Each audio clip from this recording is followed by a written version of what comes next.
ఈ దినము మన యొక్క ధ్యానాంశంగా ఏర్పాటు చేయబడిన దేవుడి వాక్య భాగము మొదటి విషయముగా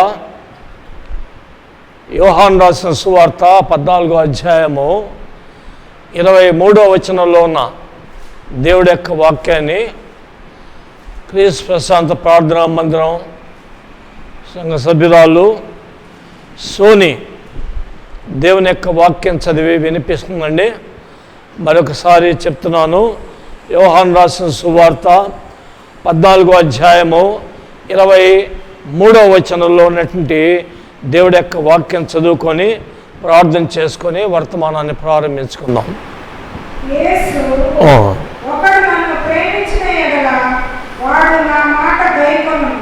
అప్పుడు నా తండ్రి వారిని ప్రేమించును, మేము వారి యొద్దకు వచ్చి వారి యొద్ద నివాసము చేయుదుము. దేవుడి మాటల్లో మన వెనుకల్లో మన ఆత్మీయ మేడ నిమిత్తము ఆశీర్వదించునుగాక. ప్రార్థన చేసుకుందామండి. మహాపరిశుద్ధుడైన మా ప్రియ పరలోక తండ్రి, వందనాలు స్తోత్రాలయ్యా. ఈ సమయంలో మా ప్రభువా, ఈ టీవీ వర్తమానం ద్వారా 3 జిల్లాల్లో ఉన్నటువంటి నాయన మా శ్రోతలు మా తండ్రి ఆత్మీయ మేళ్లు పొందినట్లు మీరు క్రియ చేయండి నాయన. మా తండ్రి వాక్యోపదేశం చేస్తున్నాను. నేను ఒట్టివాడిని, మట్టిగట్టాన్ని.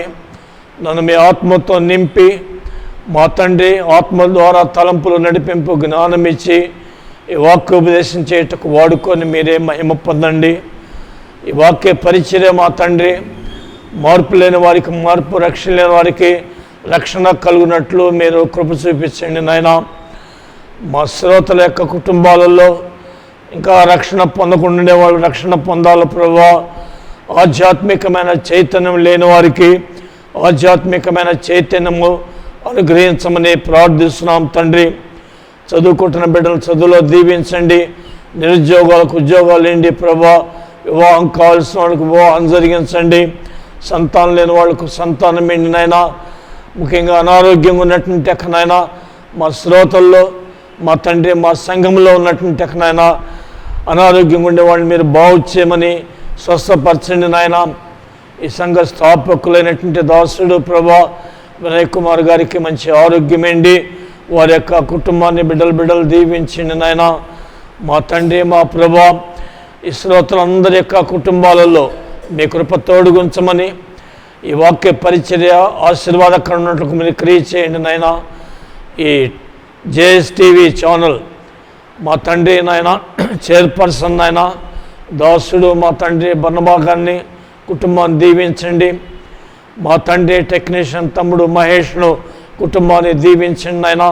స్పాన్సర్ చేసినటువంటి మా మనవళ్ళు మా తండ్రి ద్వారా సంతోష్ ద్వారా సందీప్ను దీవించి చదువులో దీవించి భవిష్యత్తులో ఆశీర్వదించండి.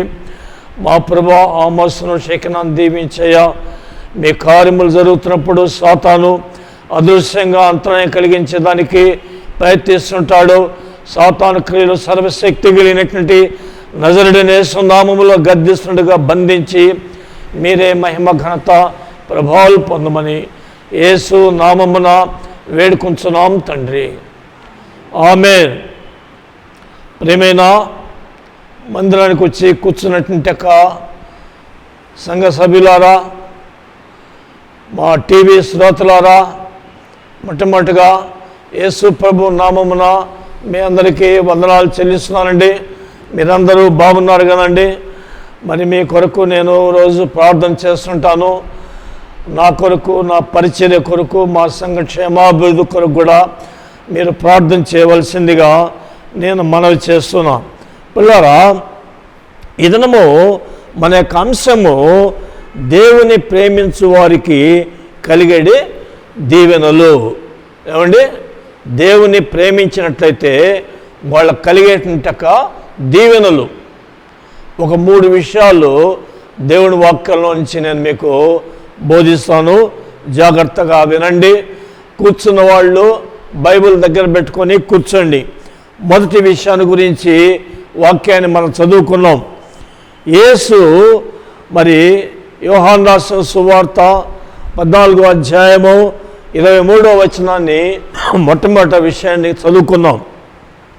యేసు, ఒకడు నన్ను ప్రేమించిన యెడల వాడు నా మాట గైకొనును, అప్పుడు నా తండ్రి వాడిని ప్రేమించును, మేము వాని యొద్దకు వచ్చి వాని యొద్ద నివాసము చేతుము. దేవుడికి స్తోత్రం కలుగునుగాక. ప్రేమైనటువంటి దేవుడు వాక్యం ఏంటన్నటువంటి శ్రోతలారా, ఆత్మీయ బిడ్డలారా,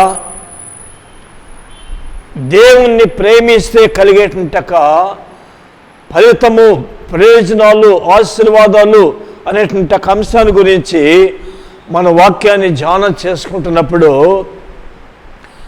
దేవుణ్ణి ప్రేమించటము అంటే పిల్లారా, కొంత ఆత్మీయమైనటువంటి ఎదుగుదల లేనటువంటి వ్యక్తులు కొంతమంది నాతో మాట్లాడినటువంటి విషయాలు ఏంటంటే, యేసు ప్రభు చాలా మంచి దేవుడు అండి, ఆయన పరిశుద్ధుడైనటువంటి దేవుడు, ఆయన లాంటి దేవుడు అసలు లోకంలో లేరు, ఆయన మరి జన్మకర్మ పాపం లేనటువంటి దేవుడు, ఆయన మానవుల కొరకు మరి అవతరించిన దేవుడు, మానవుల కొరకు బలైన దేవుడు, మరణంలోంచి లేచిన దేవుడు, అటువంటి దేవుడు అసలు ప్రపంచంలో ఎవరు లేరు అని ఒక ఆయన అన్నాడు. చాలా గొప్ప విషయం అది, దానికి నేను కాదన్ను అనడానికి లేదు. ఒక మద్యపానం సేవించినటువంటి ఒక కుర్రోడు వచ్చాడు నా దగ్గరికి. వాడు వరుసకు నాకు నా భార్యకు తమ్ముడు అవుతాడట. బావా బావా అన్నాడు. ఎరా బాయ్ అన్న, నా పెళ్ళప్పుడు చాలా చిన్నోడాడు.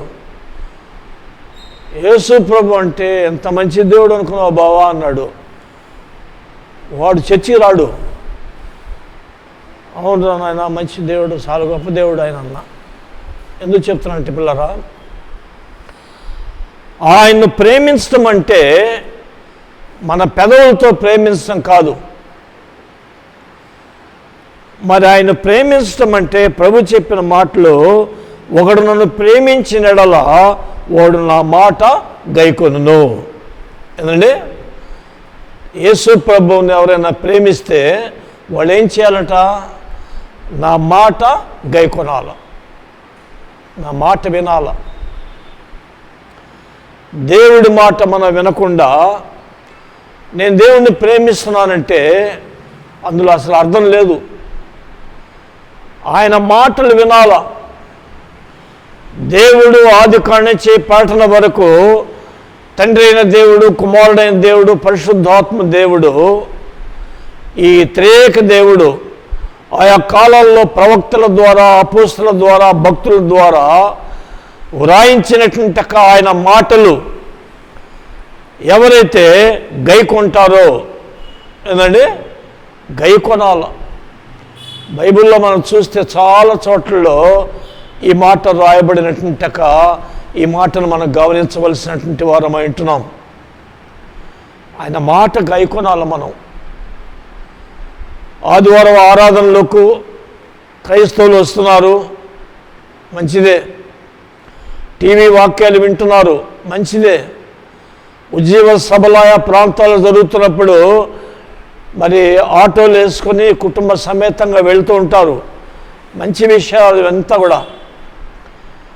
అయితే దైవదాసుడు దేవుని యొక్క మాటలు చెప్తున్నప్పుడు, బోధిస్తున్నప్పుడు అవి మనం గైకొనకుండా ఈ చెవితో విని ఆ చెవితో విడిచిపెట్టేటువంటి ఆ విధమైనటువంటి ఆత్మీయ అనుభవం లేని వాళ్ళు, ఆ విధమైన పరిస్థితుల్లో ఉన్నవాళ్ళు, గైకొనకుండా ఉండేవాళ్ళు, వాళ్ళు దేవుణ్ణి ప్రేమించేటువంటి వ్యక్తులు కాదు. దేవుణ్ణి ప్రేమించడం అంటే ఆయన మాటలు మనం గైకొనాలి. మీరు మారు మనసు పొందండి అంటే మార్పు చెందాలి. మనం పాపాలు ఒప్పుకోండి అంటే ఒప్పుకోవాలా, విడిచిపెట్టండి అంటే విడిచిపెట్టాలా. ఆయన రక్తంలో శుద్ధి చేయబడాలంటే ఆయన రక్తాన్ని వేడుకొని మనము అదృశ్యంగా ఆయన యొక్క రక్తాన్ని మన మీద దేవుడు ప్రోక్షించి, దేవుడు మన పాపమును క్షమించే దేవుడు, పాపం విమోచించే దేవుడు. బాప్టిజం తీసుకోవాలంటే బాప్టిజం తీసుకోవాలా, అది ఆయన మాటలు. కొంతమంది యేసు ప్రభు అంటే చాలా గొప్ప దేవుడు, మేము చర్చికి వస్తామండి, కానీ మీరు బాప్తిజం తీసుకోవాలా అనే ఒక మాట అంటుంటారు కదా, మరి అది తీసుకుంటే ఇంకా మతం పుచ్చుకున్నట్టే కదా అని చెప్పి ఒకళ్ళు అన్నారు నాతో. నేను అన్నాను, మతం పుచ్చుకోవటం ఇచ్చుకోవటం ఏం లేదు, అది దేవుడి యొక్క మాటలండి. యోహాను అనేటువంటి భక్తుడితో యోర్దాను అనేటువంటి నది దగ్గర యేసుక్రీస్తు ప్రభువారు ఈ లోకంలో దైవ మానవుడుగా సంచరిస్తున్నటువంటి దినాలలో ఈ రీతిగా చేయండి అని మొట్టమొదటిగా ఆయన నీటిలో బాప్తిజం తీసుకొని ఈ రీతిగా చేయమని చెప్పి ఆయన ఆదేశించాడు. అందువల్ల మనం చేయాల. అందుచేత మరి ఆయన మాటలు గైకొనటం అంటే కొంతమంది కొన్ని ప్రాంతాలలో చాలా పద్ధతిగా ఉంటారు, పాపాలు చేయరు, అక్రమాలు చేయరు, అన్యాయాలు చేయరు, పరిశుద్ధంగా జీవిస్తుంటారు. వివాహమైన తర్వాత మరి అక్రమ సంబంధాలు లేకుండా చాలా పద్ధతిగా జీవించే వాళ్ళు చాలామంది ఉన్నారు లోకల్లో. అయితే ఈ బాప్తిజం ఉన్నప్పుడు కొంత వెనుకంజ వేసేటువంటి వ్యక్తులు కూడా నేను కొంతమందిని నా అనుభవంలో చూచున్నా. అయితే ఆయన మనం ప్రేమించడం అంటే పిల్లారా, ఆయన మాటలు గైకొనే విషయాల్లో ఒకానొక విషయం ఏంటంటే బాప్తిజం తీసుకోవటం. దేవుడికి స్తోత్రం కలుగును గాక. బల్లారాధన కార్యక్రమాల్లో పాల్పంపులు పొందటము, అన్ని విషయాలలో మనము దేవుని సేవకుల ద్వారా ఏదైతే ఆదేశిస్తున్నాడో ఆ ప్రకారంగా జీవించటం అంటే దాన్ని మనం గైకొనటము అని ఈ సమయంలో మనం అర్థం చేసుకోవలసినటువంటి వారమైంటున్నాం. ఆ రీతిగా ఆయన మాటలు గైకొన్నట్లయితే అప్పుడు దేవుడు మనల్ని ప్రేమిస్తాడు. మేము వాని వద్దకు వచ్చి, తండ్రి అయిన దేవుడు, కుమారుడైన దేవుడు, పరిశుద్ధాత్మ దేవుడు వాని వద్దకు వచ్చి ఏమండి వాని వద్ద నివాసము చేతము. ఎంత గొప్ప విషయం అండి. ఉదాహరణకు నెల్లూరు జిల్లా కలెక్టర్ గారు అనుకుందాం. ఉదాహరణకు ఏదైనా మేము మీ ఇంట్లో ఉంటాను అన్నాను అనుకోండి, అబ్బో ఎంత సంతోషం, ఒక జిల్లాధికారి వచ్చి మా ఇంట్లో ఉంటున్నాడు, శుద్ధంగా అంతా చిమ్మేసి చేపలు గీపలు లేకుండా వాళ్ళకి బెడ్లు గిడ్లు వేసి బాగా ఒక లోక సంబంధమైన అధికారి కొన్నాళ్ళు ఉంటాడు, ట్రాన్స్ఫర్ అయిపోతాడు ఆయన. అయితే సృష్టికర్త అయినటువంటి దేవుడు, పరిశుద్ధుడైనటువంటి దేవుడు, పాపుల రక్షకుడు, పాప విమోచకుడు, మృత్యుంజయుడైనటువంటి దేవుడు, మరలా రాబోయేటువంటి దేవుడు అంటున్నాడు, మీ వద్ద నేను నివాసము చేస్తాను. దేవుడికి స్తోత్రం, హల్లెలూయా. ఎంత గొప్ప మాట అండి. నేను అది చదివినప్పుడు నా హృదయం బాగా సంతోషమైంది. కొంతమందికి డబ్బు జాస్తి అయిందనుకోండి, మన ఇళ్ళకు వచ్చి కూర్చోడానికి కూడా ఇష్టపడరు. కొంతమంది బంధుత్వాలు మర్చిపోతారు, స్నేహితులు మర్చిపోతారు. సృష్టికర్త అయినటువంటి దేవుడు, సమస్తాన్ని సృష్టించినటువంటి ఆ మహోన్నతుడైనటువంటి దేవుడు ఎవరైతే ఏ సోదరుడు, ఏ సోదరి, ఏ సంఘస్థులు, ఏ ప్రాంతీయులు ఆయన ప్రేమించి ఆయన మాటలు గైకొంటారో వాళ్ళ వద్దకు వచ్చి ఆయన నివాసము చేస్తానని ఈ శ్రేష్టమైనటువంటి మాట పలుకున్నాడు. యోహాను అనేటువంటి భక్తుడి ద్వారా ఈ మాట మరి ఆయన వ్రాయించి ఈ వాగ్దానం చేశాడు. దేవుడికి స్తోత్రం. అందుచేత ఆ మహోన్నతుడైనటువంటి దేవుడు మనతో ఉండాలన్నా, మనలో ఉండాలన్నా, మన ఇళ్లలో ఆయన నివాసము చేయాలంటే పిల్లారా, ఆయన మనం ఏం చేసేవాళ్ళం ఉండాలండి? ప్రేమించేవాళ్ళముగా ఉండాలి. దేవుడికి స్తోత్రం. ఇక రెండో విషయాన్ని గురించి మనం కీర్తన గ్రంథము 91వ కీర్తన 14వ వచనం నుంచి 16వ వచనం వరకు ఉన్నటువంటి ఈ దేవుడి యొక్క వాక్యాన్ని మనం గమనించినట్టయితే పిల్లారా, ఈ రీతిగా రాయబడింది. కీర్తనల గ్రంథము 91వ కీర్తన 14వ వచనం నుంచి 16వ వచనం వరకు ఉన్న వాక్య భాగం చదవండి. అతడు నన్ను ప్రేమించుచున్నాడు గనుక నేను అతని తప్పించెదను. అతడు నా నామమును ఎరిగినవాడు గనుక నేను అతన్ని ఘనపరచెదను. అతడు నాకు మొరపెట్టగా నేను అతనికి ఉత్తరం ఇచ్చెదను. శ్రమలో నేను అతనికి తోడై ఉండెదను. అతన్ని విడిపించి అతన్ని గొప్ప చేసేదను. దీర్ఘకాలం చేత అతన్ని తృప్తిపరచెదను. నా రక్షణ అతనికి చూపించెదను. దేవుడికి స్తోత్రం కలుగును గాక. ప్రియమైనటువంటి దేవుడు వాక్యం వింటున్న శ్రోతలారా, ఈ చదవబడినటువంటి లేఖన భాగంలో 2వ విషయంలో కీర్తన గ్రంథము 91వ కీర్తన 14 నుంచి 16 వచనాల వరకు అందులో 7 ఆశీర్వాదాలు ఉన్నాయి. 7ని క్లుప్తంగా చెప్తా నేను. ఎన్నున్నాయండి? 7 ఆశీర్వాదాలు అందులో ఉన్నట్లుగా లేఖన భాగాలు జాగ్రత్తగా చదివి నేను వాటిని టిక్కు పెట్టుకున్నా. అతడు నన్ను ప్రేమించున్నాడు గనుక నేను అతన్ని తప్పించదను. దేవుణ్ణి ప్రేమించినట్టయితే, ప్రేమైనటువంటి దేవుడి వాక్యం వింటున్న శ్రోతలారా, దేవుడు మొట్టమొదటిగా మనల్ని మొదటి కృప, మొదటి దేవుని ఏంటంటే ఆయన మనల్ని ఏం చేస్తాడండి? తప్పిస్తాడట. తప్పించటము అంటే శ్రమలలో, ఇరుకుల్లో, ఇబ్బందుల్లో, వేదనలో, బాధల్లో, అనేక రకాలైనటువంటి సమస్యలతో ఉన్నప్పుడు ఆయన మన యొక్క సమస్యల నుంచి ఆయన మనల్ని ఏం చేస్తాడండి? విడిపించే దేవుడు. అందులో 7 ఆశీర్వాదాలు ఉన్నాయి. మొదటి ఆశీర్వాదం ఇది. దేవుని ప్రతిష్ట ప్రజలైనటువంటి ఇశ్రాయేలీయులు ఐగుప్తు దేశంలో బానిస బ్రతుకుతున్నప్పుడు ఫరో అనేటువంటి రాజు చేతి కింద వెట్టి చాకిరి చేస్తున్నటువంటి దినాలలో దేవుడికి మొరపెట్టారు. దేవుణ్ణి మరి వేడుకున్నారు. దేవుణ్ణి వేడుకున్నప్పుడు పిల్లరా వాళ్ళను ఆ బానిసత్వంలో నుంచి ఏం చేశాడు? వాళ్ళను దేవుడు తప్పించాడు. బానిస బ్రతుకుల్లో నుంచి అనేకమైనటువంటి బానిస బ్రతుకులు బ్రతుకుతున్నారు ఈనాడు. కొంతమంది దురభ్యాసాలకు బానిసలైపోయినారు. యవనస్తులైతే చాలామంది నేను గమనిస్తున్నాను, దురభ్యాసాలకు లోనైపోయి అనేకమైనటువంటి బలహీనతల్లో మరి వాళ్ళు బంధింపబడినారు. నేను చూస్తూ ఉన్నా. ఈ సెల్ ఫోన్లో ఫేస్బుక్ అని ఒకటి ఉంది, మీ అందరికి తెలుసు అనుకోండి, చెప్తున్నా. దాంట్లో కొన్ని చూడరానటువంటి దృశ్యాలు ఉంటాయి. అది వివాహం కాని వాళ్ళు చూడటం మంచిది కాదు. వాళ్ళ జీవితాలు పాడైపోయేదానికి, వాళ్ళు నాశనం అయిపోయేటువంటి ప్రమాదం ఉంది. అందుచేత ఒకవేళ తెలుసో తెలియకో అటువంటి బలహీనతలు ఉన్నప్పటికీ అయ్యా ఈ బంధకాల్లోంచి నన్ను తప్పించమని మొరపెట్టుకుని పశ్చాత్తాపడితే అతను వాళ్ళను ఆయన తప్పిస్తాడు. దేవుడికి స్తోత్రం కలుగును గాక.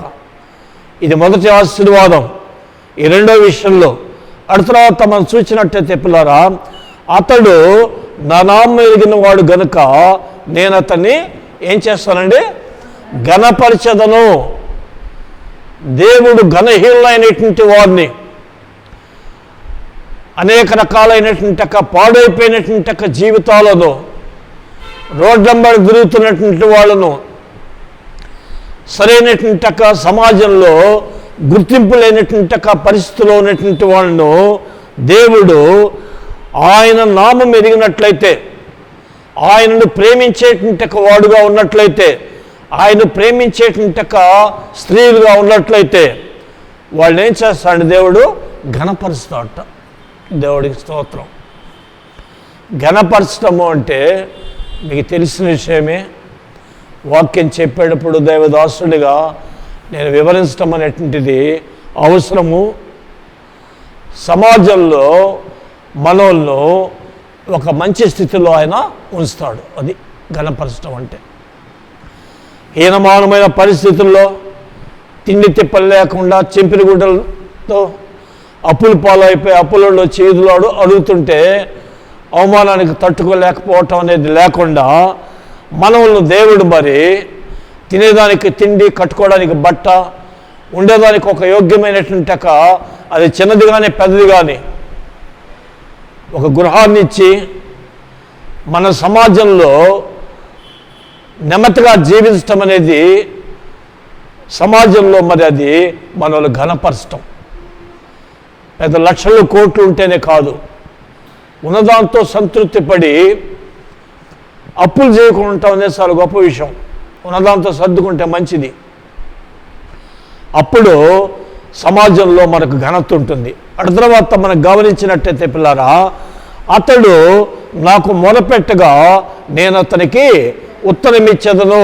ఇది 3వ ఆశీర్వాదం. ఆయన ఉత్తరం ఇచ్చే దేవుడు. ఆయనకు మొరపెడితే, నాకు మొరపెట్టుము, నేను ఉత్తరం ఇచ్చేదను, నువ్వు గ్రహింపలేని సంగతుల్లో, గూఢమైన సంగతుల్లో నేను తెలియచేస్తానని ఇర్మీయా గ్రంథం 3వ అధ్యాయం 33వ వచనంలో ఈ మాట రాయబడింది. ఏమండి, ఉత్తరం ఇచ్చే దేవుడు ఆయన. మనం మొరపెడితే ఆయన ఉన్న దేవుడు గనక, ఆయన జీవిస్తున్న దేవుడు గనక, ఆయన ప్రార్థన ఆలకించే దేవుడు గనక ఆయన మనకు ఉత్తరం ఇచ్చేటువంటి దేవుడు. 4వ ఆశీర్వాదం ఏంటంటే, శ్రమలో నేను అతనికి తోడై ఉండేదను. దేవుడికి స్తోత్రం కలుగును గాక. శ్రమలు, ఇరుకులు, ఇబ్బందులు, వేదనలు, బాధలు వచ్చినప్పుడు మంచి ప్రేమ కలిగినటువంటి వాళ్ళు, బంధుప్రీతి ఉన్నవాళ్ళు, మంచి స్నేహితులు శ్రమల్లో తోడుగా ఉంటారు. ఏదో వాళ్ళు చేతనైన మట్టుకు సహాయం చేస్తూ ఆదుకుంటారు. కొంతమంది స్వార్థపరులు ఏం చేస్తారంటే, శ్రమల్లో తోడనే వాళ్ళు తోడుగా ఉండరు. ఎవరున్నా లేకపోయినా సృష్టికర్త అయినటువంటి దేవుడు, ఆ ప్రేమామయుడైన దేవుడు, కరుణామయుడైన దేవుడు, దయామయుడైనటువంటి దేవుడు శ్రమల్లో ఆయన తోడుగా ఉండే దేవుడు. ఎంత గొప్ప దేవుడు చూడండి. ఎవరంటారు ఆ మాట? నేను ఎన్నో గ్రంథాలు చదివా, అప్పుడప్పుడు చెప్తుంటా. బైబిల్ గ్రంథంలో ప్రభు చెప్పినటువంటి ఈ మాట చూచి నా హృదయం చాలా సంతోషించింది. దేవుడి స్తోత్రం. అతన్ని విడిపించి గొప్ప చేసేదను. ఇది 5వ ఆశీర్వాదం. అతను ఏం చేస్తాట? దేవుడు గొప్ప చేస్తాట. శ్రమల్లో, కష్టాల్లో, వేదనలో, బాధల్లో నుంచి ఆయనకు మొరపెట్టినటువంటి వాళ్ళు, ఆయనందు భయభక్తులు కలిగినటువంటి వారిని, ఆయన సేవించేటువంటి వాళ్ళను దేవుడు గొప్ప చేస్తాట. ఆయన చిత్తానుసారంగా గొప్ప చేయడం అంటే అంత టాటాలు, బిర్లాలు అయిపోతారని కాదు. ఇండియాలో టాటా, బిర్లా అంటే పెద్ద డబ్బు గల్లోళ్ళు. గొప్ప చేయటం అంటే టాటాలు, బిర్లాలు చేస్తాడని కాదు, తన చిత్తానుసారముగా. ఏమండి, తన చిత్తానుసారముగా మనల్ని గొప్పవాళ్ళు చేస్తాడు ఆయన తప్పకుండా. అటు తర్వాత ఏం రాసిందంటే, 6వ ఆశీర్వాదం, దీర్ఘాయువు చేత అతన్ని తృప్తిపరచదను. దేవుడికి స్తోత్రం కలుగునుగాక. దీర్ఘాయువు ఇస్తాడు. దురభ్యాసాల వల్ల, దేవుడి భయభక్తులు లేనందువల్ల ఈనాడు పుట్టిక మనం చచ్చిపోతున్నారు 40-50 ఏళ్ళ లోపలనే. అధికముగా దుర్మార్గప్పలు చేయకము, నీ కాలము రాకముందుపే నీవేళ మరణించదు అనే ప్రసంగ గ్రంథంలో చోట రాసింది మాట. అయితే దేవుని ఘనపరిచి, దేవుని యందు దేవుడికి మొరపెట్టేవాళ్ళు, దేవుడి యందు భయభక్తులు కలిగి జీవించేవాళ్ళను, ఏమండి, దేవుని ఆరాధించేవాళ్ళను, దేవుని ప్రేమించేటువంటి వాళ్లకు దేవుడు ఏం చేస్తాడంటే దీర్ఘాయువు ఇస్తాడు. దీర్ఘాయువు ఇచ్చి తృప్తిపరుస్తాడు. దేవుడికి స్తోత్రం. అలాగా తల నరిసి దీర్ఘాయువు ఇస్తాడు. నాతో పాటు చాలామంది చచ్చిపోయినారు. కొంతమంది అయితే కర్రలు పట్టుకొని తిరుగుతున్నారు. నేనైతే యేసయ్య కృప, అనేకులు నా కొరకు చేసే ప్రార్థన, నా బలం, నా ఆరోగ్యం, నేను తీసుకునే మందులు రైట్ కాదు, ఆయన పనిచేస్తున్నా. అందుచేత నాకు ఆయన దీర్ఘాయువు ఇచ్చి నన్ను తృప్తిపరుస్తున్నాడు. నాకు చాలా తృప్తి, ఉన్నదాంతో సంతృప్తి పడతా. నేను ఎప్పుడు నవ్వుతూనే ఉంటాను సంతోషంగా అందరితో. తృప్తిగా మన జీవితాలను ఆయన నడిపిస్తాడు. 7వ ఆశీర్వాదం ఏంటంటే, ఈ 91వ కీర్తన 14వ వచనం నుంచి 16 వచనాల వరకున్న లేఖన భాగంలో చివరి ఆశీర్వాదం 7, నా రక్షణ అతనికి చూపించదను. దేవుడికి స్తోత్రం కలుగునుగాక. ఏమండి, నా రక్షణ అతనికి చూపిస్తా. దేవుడిచ్చే రక్షణ అది అనుభవించేవాడికే తెలుస్తుంది. నేను బైబిల్ కాలేజీకి పోయినప్పుడు ట్రైనింగ్కు అక్కడ మమ్మల్ని అడుగుతారు, ఆర్ యు సేవ్డ్, నువ్వు రక్షించబడ్డావా అని. ఎస్ అన్నాడు ఒకడు. మరుసటి రోజు నేను మిద్ది మీద చూస్తుంటే గోడ మూల సీరియడ్ దమ్ము కొడుతున్నాడు. దుంపదగా అనుకున్నాను నేను. ఆర్ యు సేవ్డ్ అని అక్కడ డైరెక్టర్ అడిగినప్పుడేమో ఎస్ ఐ హ్యావ్ సేవ్డ్ అంటున్నాడు బల్ క్లాస్గా. నువ్వు రక్షించబడ్డావు అని అడిగితే నేను రక్షించబడ్డా అని చెప్తున్నాడు. ఏడబడింది, సీరియడ్ దమ్ములు కొడుతున్నాడు, వాడు మందు కొడతాడని కూడా తర్వాత తెలిసింది.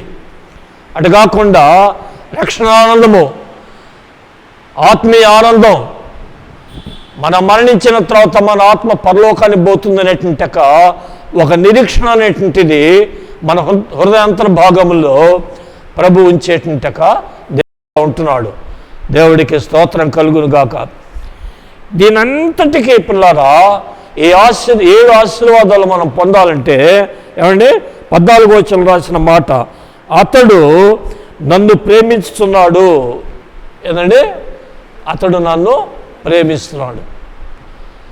చివరిగా ఇంకొక వాక్య భాగాన్ని మనం ధ్యానం చేసుకొని దాని మీద కొన్ని తలంపులు మనం ధ్యానం చేసుకొని తర్వాత ముగిస్తాం. చివరిగా నిర్గమకాండము 20వ అధ్యాయము 6వ వచనంలో ఉన్న దేవుడి వాక్యాన్ని మనం చదువుకున్నాం పిల్లరా.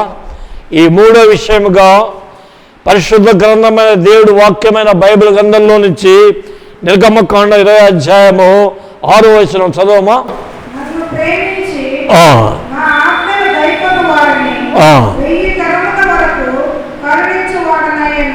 దేవుడికి స్తోత్రం కలుగునుగాక. ఈ 3వ విషయాల గురించి దేవుడి యొక్క వాక్యాన్ని మనం ధ్యానం చేస్తున్నప్పుడు పిల్లరా, నన్ను ప్రేమించి, దేవుణ్ణి ప్రేమించటము అంటే ఆయన ఆజ్ఞల్లో గైకొనటము అని మొదటి విషయంలో మనం చదువుకున్నాం, ధ్యానించుకున్నాం. ఇక్కడ దైవజనుడైనటువంటి మోషే ద్వారా సీనాయి కొండ మీద నుంచి ప్రభు మాట్లాడి దేవుడి ప్రజలకు చెప్పినటువంటి మాటల్లో 10 ఆజ్ఞల్లో ఇదొక శ్రేష్టమైనటువంటి వాగ్దానము. నన్ను ప్రేమించి నా ఆజ్ఞలు గైకొనంటే, ఆజ్ఞలు గైకొనాల. ఆజ్ఞలు అంటే సండే స్కూల్ అప్పటి నుంచి చెప్తుంటారు. సండే స్కూల్ బిడ్డలు కూడా బిడ్డల దగ్గర నుంచి ఆజ్ఞలు చెప్తుంటారు. కొంతమంది పెద్దవాళ్ళు కూడా వాటిని ఆచరించరు. కొంతమంది పెద్దవాళ్ళు కూడా ఆజ్ఞలు సండే స్కూల్ నుంచి వింటుంటారు, కానీ కొంతమంది గైకొనరు. అందువల్లనే వాళ్ళ కుటుంబాల్లో వాళ్ళ బిడ్డలకు ఆశీర్వాదాలు రాకుండా కోల్పోతున్నారు. అయితే పిల్లారా, ఈ వాక్యం చదివినప్పుడు నా హృదయంలో ఎంత సంతోషమైందంటే, ఆయన ప్రేమించి ఆజ్ఞలు గైకుంటే 1000 తరముల వరకు కరుణించే దేవుడట. ఎంతకాలం అండి? 1000 తరములు. మన మనవరాళ్ళు ఈ విధంగా చెప్పుకుంటూ పోతే 1000 మాటలు ఒకసారి చెప్పాలా? 1000 సార్లు చెప్పాలంటే టైం అయిపోతుంది. 1000 తరాలు మనకు ఆయన ఏం చేస్తాడండి? కరుణిస్తాడు మన బిడ్డలను. ఈ మాట చదువుతున్నప్పుడు ప్రభు నాకు ఇచ్చిన ఒక తలంపు చెప్తా. ఏదేదో చేసి సంపాదిస్తారు కొంతమంది. నాకు గందరగోళ లంచాలు తీసుకున్నాం, ఏమండి, మరి మోసాలు చేసి దగాలు చేసి సంపాదించి అవి మా తరతరాలు ఉండాలా అని చెప్పి వాళ్ళు అనుకుంటారు. వాళ్ళు చనిపోగానే వాళ్ళు పుట్టిన బిడ్డల్లో భాగాలు పంచుకుంటారు. అటు తర్వాత ఒకడు మహాభయంకరమైనటువంటి దురభ్యాసాలకు లోనైన వాడు ఉంటాడు అనుకోండి, వాడు కాజేస్తాడు అంతే. డబ్బు కరిగిపోతుంది. కానీ ఏ కుటుంబీకులు, ఏ తల్లిదండ్రులు దేవుడి యొక్క ఆజ్ఞల్లో గైకొంటూ, దేవుడి యొక్క మాటలు వింటూ, దేవుడందు భయభక్తులు కలిగి జీవిస్తూ, ఆయన ఆరాధించేటువంటి వాళ్ళుగా పరిశుద్ధమైన జీవితం జీవిస్తూ ఈ లోకంలో వాళ్ళు మరి ముందుకు సాగుతున్నప్పుడు 1000 తరాల వరకు దేవుడు మనల్ని కరుణిస్తాడట. మనం ఉండవు ఎన్నో తరాల వరకు. ఎంత గొప్ప మాటలు చూడండి. ఆ కరుణామయుడైనటువంటి దేవుడు, ఆయన కరుణించే దేవుడు, ఆయన మన బిడ్డలను దేవుడు ప్రేమించే దేవుడు. ఒకసారి నేను మా పిల్లలతో చెప్పా, నేను పెద్దవాడు అయిపోయిన తర్వాత చచ్చిపోతాను, చచ్చిపోయి లేచినటువంటి దేవుడు, ఆ పరమ తండ్రి అయిన యేసు ప్రభు మీకు తండ్రి, గుర్తుపెట్టుకోండి. మా నాయన అని చెప్పి అనుకుంటున్నారు లోక సంబంధంగా, మంచిది తప్పేం లేదు, కానీ మీ గురి ఆ విధంగా పెట్టండి అని చెప్పి మా పిల్లలకు చాలాసార్లు చెప్పాను. నేను కొంతకాలం ఉంటా, తర్వాత దేవుడు నన్ను పిలిస్తే నేను ఈ లోకాన్ని విడిచిపెట్టి వెళ్ళిపోవాలా. కానీ మనలోంచి లేచినటువంటి మహనీయుడు, గొప్పవాడు, శక్తిమంతుడు, ఆ కరుణించేటువంటి దేవుడైనటువంటి కరుణామయుడు మీకు పరమ తండ్రి. ఆయన ఆరాధించండి, ఆయన సేవించండి, ఆయన ప్రేమించండి, ఆయన ఆజ్ఞలు గైకొనండి. అప్పుడు మరి మిమ్మల్ని ఆశీర్వదిస్తాడు దేవుడు. ఆయన కృపగలిగినటువంటి దేవుడు, గుర్తుపెట్టుకోండి. అంటే నా మరణకాలం సమీపించక ముందే నేను ఈ ఉపదేశం దాదాపు 3-4 సార్లు పై చెప్పా. ఆ రీతిగా పిల్లరా, ఈ వాక్య భాగంలో రాసినటువంటి ఈ మాటలు వింటున్న శ్రోతలారా, మనం దేవుణ్ణి ఎంత మటుకు ప్రేమిస్తున్నాం ఒకసారి మనం పరీక్షించుకుందాం. మరి ఈ 3 విషయాలలో దేవుడు మనతో ఉండాలంటే, మనలో ఉండాలంటే, ఆయన ప్రేమించటం అంటే ఆయన మాటలు మనం గైకొనే వారం ఉండాలా. అటు తర్వాత ఆయన ప్రేమించినట్లయితే పిల్లరా 7 ఆశీర్వాదాలు దేవుడు మనకు అనుగ్రహిస్తాడని 91వ కీర్తనలో ఉన్నటువంటి లేఖన భాగాలు ధ్యానించుకున్నాం. ఈ మాటల్లో మనం ఇప్పుడు గమనించాల్సిన విషయము, ఆనాటి దేవుని ప్రజలైనటువంటి ఇశ్రాయేలుతో చెప్పిన ఆ మాటలు పక్షపాతం లేనటువంటి దేవుడు మనకు కూడా, మన బిడ్డలకు ఆయన మరి కృప చూపించే దేవుడు, ఆశీర్వాదాలు ఇచ్చే దేవుడు, దయ చూపించేటువంటి దేవుడని సమయంలో నేను దేవుడి యొక్క వాక్యంలోంచి మీకు ఈ మాటలు వినిపిస్తున్నాను. పిల్లరా, దేవుడి మాటలు విన్న మీరు ఈ మాటలు విశ్వసించండి, విధేయులు కండి, అనుసరించండి. నేను చెప్పిన వాక్యాలను మళ్ళా మీరు చదువుకోండి. పెద్ద పెద్ద దైవజనుల వాక్యాలు చెప్పినప్పుడు నేను పోయి విని నేను రాసుకొని మళ్ళా మరుసటి రోజు అట్లా చూసుకునేవాడిని. నేను ఇప్పుడు కూడా నేనేదో పెద్ద బోధకుడు అయిపోయినా అని చెప్పి నేను ఎప్పుడు అనుకోను. ఆయన కృప వల్ల 4 మాటలు చెప్తున్నానని నేను తరచుగా చెప్తూ ఉంటా. ఆ విధంగా మరలా చూసుకోవటం వల్ల మన ఆత్మీయ జీవితానికి ఏంటంటే ఒక ప్రోత్సాహం, ఆత్మీయ జీవితంలో బలపడేదానికి అవకాశం ఉంటుందని దేవుడి పేరిట మనవి చేస్తున్నా. దేవుడి కొద్ది మాటలు మన వెనుకల్లో మన ఆత్మీయమైన నిమిత్తము ఆశీర్వదించునుగాక. ప్రార్థన చేసుకొని ఆశీర్వాదంతో మనం ఈ వాక్య పరిచర్య నుంచి సెలవు తీసుకుందాం. పరిశుద్ధుడా యేసయ్య, వందనాలు తండ్రి. సమయంలో మా ప్రభువా ధ్యానించుకున్నటువంటి మాటలు మా శ్రోతల హృదయాలలో మీరు ఫలింపచేయమని ప్రార్థిస్తున్నాం. మా తండ్రి, నువ్వు చాలా గొప్ప దేవుడివి నాయనా. నువ్వు మా తండ్రి నాయనా, మమ్మల్ని ఎంతగానో నాయనా దీవించాలని ఉద్దేశపడుతున్నావు. అయితే ప్రభా, లోకంలో ఉండే కొంతమంది నీ మాటలు విననందువల్ల, నీ ఆజ్ఞలు గైకొన్నందువల్ల నీ యందు భయభక్తులు లేనటువంటి కారణం చేత నిన్ను సేవించేదానికి మా ప్రభు మందిరాలకు రాని కారణం చేత ఆశీర్వాదాలు కోల్పోతున్నారు. మీరు లేకపోతే ప్రభు సాతాను అదృశ్యంగా కుటుంబాల్లో, సంఘాలలో ఏలుబడి చేసి అనేక రకాలైనటువంటి శోధనలు తీసుకొచ్చి వేధిస్తుంటాడు ప్రభా. అందుచేత మా తండ్రి, అందరూ కూడా మా శ్రోతలు నేను కలిగి జీవించేవారుగా, నీ కృపలో వర్ధిల్లేవారుగా నడిపించి దీవించి నీ కృపలో వర్ధిల్ల చేయమని యేసు నామమున వేడుకొంచున్నాం తండ్రి. ఆమేన్. మన పరమ తండ్రి అయిన దేవుని యొక్క ప్రేమయు, మన ప్రభు అయిన యేసుక్రీస్తు యొక్క కృపయు, పరిశుద్ధాత్మ దేవుని యొక్క కృప కాపుదల సన్నిధి, ఆయన ఆశీర్వాదములు మనందరికీ తోడే నడిపించునుగాక. ఆమేన్. దేవుడు మనల్ని దీవించునుగాక. ఒక చిన్న ప్రకటన చేస్తానండి. క్రీస్తు ప్రశాంత ప్రార్థనా మందిరం వెంకటేశ్వరంలో బ్రిడ్జి కింద ఉంది. ఎక్కడికి వెళ్ళని వాళ్ళు ఆరాధనకు ఉదయం 10 నుంచి ఆదివారం పూట 12 గంటల వరకు మరి ఇక్కడ ఆరాధన జరుగుతుంది. ఏ చర్చికి వెళ్ళని వాళ్ళు రావాల్సిందిగా మిమ్మల్ని నేను ప్రేమపూర్వకంగా ఆహ్వానిస్తున్నాను.